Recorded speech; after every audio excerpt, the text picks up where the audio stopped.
حاجات لو عملناها هنرتاح كتير جدا جدا تاني يوم، وكمان هنرتاح في نفس اليوم اللي هنعمل فيها الحاجات دي قبل ما ننام.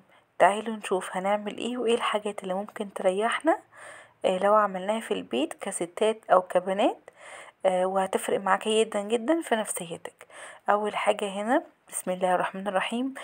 الليفينج قبل ما تنامي روقيه، اللي هي اوضه المعيشه ايا كان بقى، الصاله، الركنه، ايا كان هي ايه الاوضه اللي انتوا بتقعدوا فيها على طول، روقيها. شيلي بقى مثلا ازاز، شيلي اطباق. يعني احنا كنا بنلعب بالاطباق والببرونه، ويعني كنا بنعمل حاجات كده غريبه قوي. طبعا اللي عندها اطفال هتبقى فاهمه يعني انا اقصد ايه.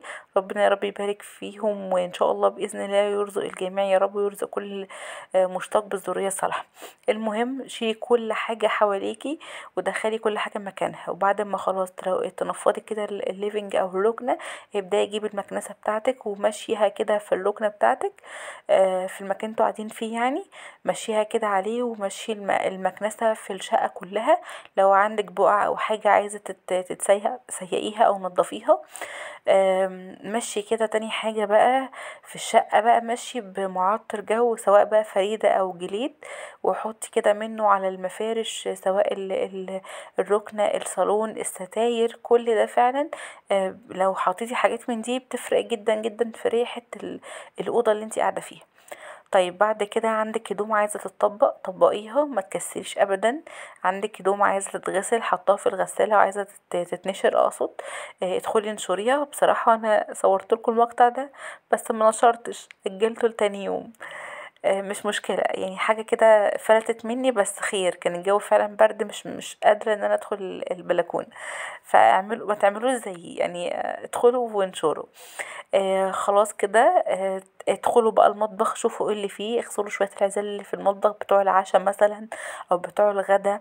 نضفوا كده المطبخ. بصوا انا بقى هقول لكم على الحاجات انا بعملها بعد ما بخلص الغسيل بتاع الاطباق. بجيب بملي الكاتل كده او البراد ميه سخنه بغليه يعني، وببدا ان انا افضيه في قلب الحوض. لما بغسل الحوض اصلا بكلوركس جل، يعني بعد ما بغسل الحوض بكلوركس جل وبعقمه بالخل كمان، بحط كده الكاتل، مية الكاتل يعني السخنة المغلية في قلب البلاعة بتاعت او الحوض يعني.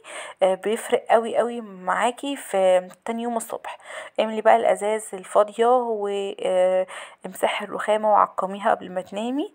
وكمان رشي كده معطر في المطبخ وبس. وايدي شموع كده بالليل لو انتم من الناس اللي بتحب الشموع. انا مش بحب الشموع قوي يعني، عادي يعني، تتقدد ما تقددش ما تقددش.